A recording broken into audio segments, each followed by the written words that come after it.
Hello बच्चों, अभी जो मैं क्वेश्चन एक्सप्लेन करने जा रहा हूँ, ये क्वेश्चन मैंने आर.एस. अग्रवाल बुक से लिया हूँ और ये क्लास 10 का क्वेश्चन है। चैप्टर इसका नाम है arithmetic progression.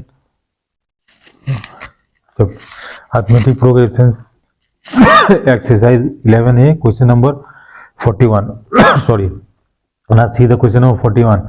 The first and the last terms on AP are A and L respectively, so that the sum of the nth terms from the beginning and the nth terms from the end is A plus L.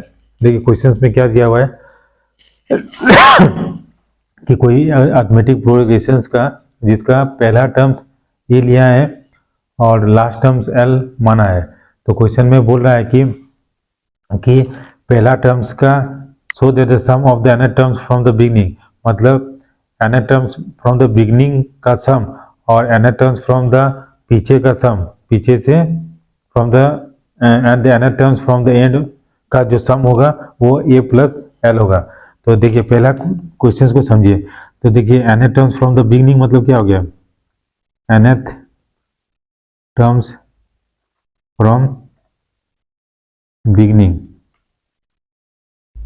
Beginning मतलब कोई भी arithmetic progression है जो A plus D, A plus 2d, A plus 3d dash dash dash तक है, N terms तक है। ठीक है, तो beginning N terms from the beginning, तो हम लोग क्या पढ़े हैं, T N equal to A plus N minus 1 into D, ये फॉर्मूला पढ़े हैं।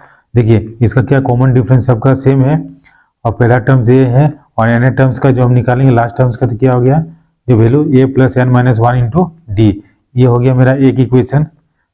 दूसरा में बोल रहा है कि कोई अर्थमेटिक प्रोग्रेशन है जैसे A plus D A plus 2d dash dash dash dash, तो A plus 2d dash dash dash L minus 2d और एल माइनस डी एल, मतलब कि एक कोई अर्थमेटिक प्रोग्रेशन है जिसका जो लास्ट टर्म्स है उसको हम लोग एन मान रहे हैं। तो इसका जो बोल रहा है कि find the nth terms from the end of the nth terms from the and. तो nth terms from the and कैसे निकालते हैं, जैसे लास्ट टर्म्स कितना है, एल है, तो हम एल को क्या, लास्ट टर्म्स कितना है, लास्ट टर्म को एल माने हैं, तो एल इक्वल टू हम क्या लिख सकते हैं, एल माइनस 1 इंटू डी लिख सकते हैं, 1 0 इंटू 0, तो एल को एज यूजुअल ऐसे लिख सकते हैं। तो क्या बोलते हैं, second terms from the end, that is equal to second terms ये है क्या, पीछे से एल माइनस डी, तो इसको क्या l minus 2 minus 1 into d लिख सकते हैं। उसी तरह third terms from the end equal to कितना लिखेंगे, l minus 3 minus 1 into d, कैसे 3 माइनस 1 2d, इसी को इस तरह से लिख सकते हैं।